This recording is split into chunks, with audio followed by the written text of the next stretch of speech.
You have a error 62 on Valorant. Okay, we are going to solve this problem. Okay, the first step. Okay, you go to the Riot client. Okay, here you search Riot client.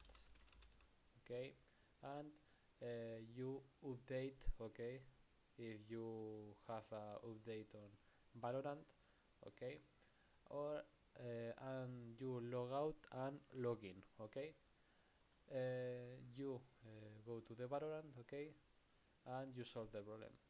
The second fix. Okay, you go to the task manager.